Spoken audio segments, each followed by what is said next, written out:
രത്നകിരീടകുണ്ടലധരം കേയൂരഹാരാന്വിതം സീതാലങ്കൃതവാമഭാഗമമലം സിംഹാസനസ്ഥം പ്രഭും സുഗ്രീവാദിസമസ്തവാനരഗണൈ സംസേവ്യമാനം സദാ വിശ്വാമിത്രപരാശരാദിമുനിഭിം സംസ്തൂയമാനം ഭജേ.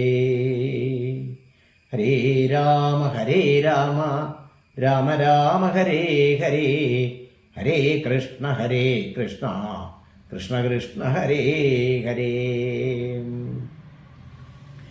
നമസ്കാരം.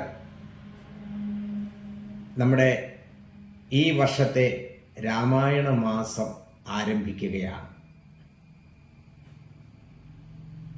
കർക്കിടകത്തില് പെയ്തൊഴിഞ്ഞ് പോയ ദുരിത ദുഃഖങ്ങളെല്ലാം മാറി പൊന്നിൻ ചിങ്ങം വരുന്നത് പോലെ ആ പൊന്നിൻ ചിങ്ങത്തിന് തുല്യമാണ് കർക്കിടക മാസം. കർക്കിടക മാസത്തിലൊരു പ്രത്യേകത, മനുഷ്യ ശരീരത്തിൽ എന്ത് ചെയ്താലും അതവിടെ നിക്ഷേപിക്കപ്പെടും. മനുഷ്യ ശരീരത്തിൽ കർക്കിടകത്തിലുള്ള പ്രത്യേകത അതാണ്. ഈ കർക്കിടകത്തിൽ എന്തിനാണ് രാമായണം വായിക്കുന്നത്? കർക്കിടകത്തിൽ എന്തിനാണ് ഔഷധക്കഞ്ഞി കഴിക്കുന്നത്? കർക്കിടകത്തിൽ എന്തിനാണ് തിരുമുന്നത്? കർക്കിടകത്തിൽ എന്തിനാണ് ചികിത്സയ്ക്ക് പോണത്, സുഖചികിത്സയ്ക്ക് പോകുന്നത്? ഇങ്ങനെയുള്ള കാര്യങ്ങളൊക്കെ ഓർക്കുമ്പോൾ ഈ കർക്കിടകമാണ് ഈ മാസങ്ങളിൽ ഏറ്റവും ഉത്തമം. പണ്ടായിരുന്നു പഞ്ഞ കർക്കിടകം എന്നൊക്കെ പറയുന്നത്. അല്ല, ഈ കർക്കിടകം രാശിയിലാണ് സൂര്യനും ചന്ദ്രനും ഒരേ രാശിയിൽ വരുന്നത്, ഒരു വർഷത്തിൽ ഒരിക്കൽ മാത്രം. ഈ സമയത്ത് നമ്മുടെ ശരീരം ഇളതാകും. ഇളതാകുക എന്ന് പറഞ്ഞാൽ നമ്മുടെ കഴിഞ്ഞുപോയ കാലങ്ങളിൽ എന്തെങ്കിലും വീഴ്ചയിൽ പറ്റിയ നീർക്കെട്ടുകൾ, അടിയിടി ബഹളം ഉണ്ടാക്കി കിട്ടിയ നീർക്കെട്ടുകൾ ഒക്കെ ആ മാസം ഇളകി വരും. അപ്പോൾ ഒന്ന് വിശ്രമിക്കാനും ഔഷധം സേവിക്കാനും, ഔഷധം സേവിച്ച് ഇളതായിരിക്കുന്ന ശരീരത്തിൽ നിന്ന് ദുർമേധസ്സുകളെ പുറത്തു കളയാനും ടോക്സിൻസൊക്കെ പുറത്തു കളയുവാനും ഏറ്റവും നല്ല സമയമാണ്. ഈ സമയത്ത് മരുന്ന് നമ്മൾ സേവിക്കുന്നതൊപ്പം തന്നെ മന്ത്രവും ജപിക്കണം. മനനാൽ ത്രായതേ ഇതി മന്ത്ര. അപ്പോൾ നമ്മളൊരു ശരീരം കൊണ്ട് ഒരു പ്രവൃത്തി നടത്തണമെങ്കിൽ ശരീരം ആദ്യം ഖലു ധർമ്മസാധനം. ഈ ശരീരത്തെ തയ്യാറാക്കണം. ശരീരത്തെ തയ്യാറാക്കണമെങ്കിൽ ഒരാൾക്ക് മനസ്സ് നല്ലതായിരിക്കണം. നല്ല മനസ്സോട് കൂടിയിട്ട് മനസ്സ് ശുദ്ധമാകണം. മനസ്സ് ശുദ്ധമാകണമെങ്കിൽ മന്ത്രം ജപിക്കണം. മനനാൽ ത്രായതേ ഇതി മന്ത്ര എന്നാണ്. അപ്പോൾ മന്ത്രം ജപിക്കാനുള്ള ഉത്തമമായ മാസമാണ്. മരുന്ന് കഴിക്കുവാനുള്ള ഉത്തമമായ മാസമാണ്.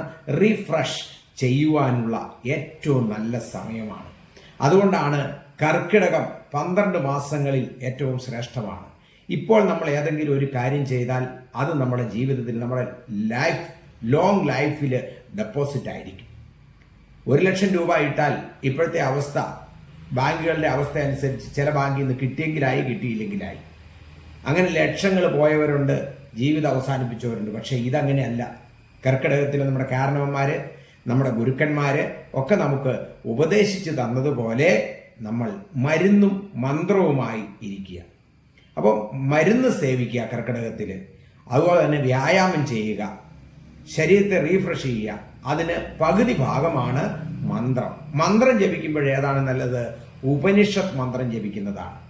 ഉപനിഷത്ത് മന്ത്രത്തിൽ ഏറ്റവും ഉത്തമമാണ്, ഏറ്റവും ചെറിയ ഉപനിഷത്താണ് കലിസന്ധരണ ഉപനിഷത്ത്. അപ്പോൾ കലിസന്ധരണ ഉപനിഷത്ത് ജപിക്കണം. കലിസന്ധരണ ഉപനിഷത്തിലാണ് ഹരേ രാമ രാമ രാമ ഹരേ ഹരേ, ഹരേ കൃഷ്ണ കൃഷ്ണ കൃഷ്ണ ഹരേ ഹരേ.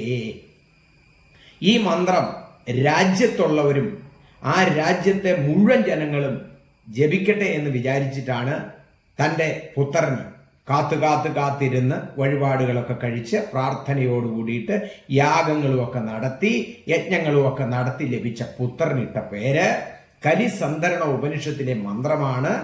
അതാണ് രാമ. ആ രാമനെ ഭക്തിയുടെ മാർഗത്തിലേക്ക് എഴുത്തച്ഛൻ കൊണ്ടുവന്നെങ്കിൽ വാത്മീകി ആ രാമനെ എഴുതിയത് മാതൃകാ പുരുഷനായിട്ടാണ്. രാമോ വിഗ്രഹവാൻ ധർമ്മ എന്നാണ്. എഴുത്തച്ഛൻ വന്നപ്പോൾ, കേരളത്തിൽ വന്നപ്പോൾ ഭക്തിയുടെ മാർഗത്തിലേക്ക് കൊണ്ടുവന്നു. അതും നന്നായി. കാരണം കർക്കിടക മാസത്തിൽ ഭക്തിയോട് കൂടിയിട്ട് നമ്മൾ ജീവിക്കുന്നത് നല്ലതാണ്. ഈശ്വര അനുഭവമാണ് ഉണ്ടാകേണ്ടത്, ഈശ്വര വിശ്വാസമല്ല. വിശ്വാസമൊക്കെ എപ്പോൾ വേണമെങ്കിലും പൊളിയാം, പക്ഷെ അനുഭവം ഒരിക്കലും മാറില്ല. അതുകൊണ്ട് ഈ കർക്കിടക മാസം രാമായണ മാസം ആയി നമ്മൾ ആചരിക്കുന്നതോടൊപ്പം ശരീരസുഖം, മനസ്സുഖം, ഇന്ദ്രിയ സുഖങ്ങൾ എല്ലാം ഉണ്ടാകട്ടെ. കുടുംബങ്ങളിൽ ഈ മന്ത്രങ്ങൾ ജപിച്ചുകൊണ്ട്, കലിസന്ധരണോപനിഷത്ത് മന്ത്രം ജപിച്ചുകൊണ്ട് ദശരഥ മഹാരാജാവ് ആഗ്രഹിച്ചതുപോലെ കൊട്ടാരത്തിലും രാജ്യത്തും മുഴുവൻ ആൾക്കാരും, അയോധ്യാനിവാസികൾ എല്ലാവരും രാമനാമം ജപിക്കണേ എന്ന് വിചാരിച്ചിട്ടാണ് തൻ്റെ പുത്രന് രാമ രാമ എന്ന പേരിട്ടത്. രാമ രാമ രാമ എല്ലാവരും വിളിക്കാൻ തുടങ്ങി. വിളിക്കുമ്പോഴോ രാമമന്ത്രം കണ്ടോ, നാവിൻ്റെ അറ്റത്തുണ്ടാകുന്ന ആ സ്പന്ദനം ശരീരത്തിലെ 70,000 നാഡീ ഞരമ്പുകളിലൂടെ കടന്നുപോകും.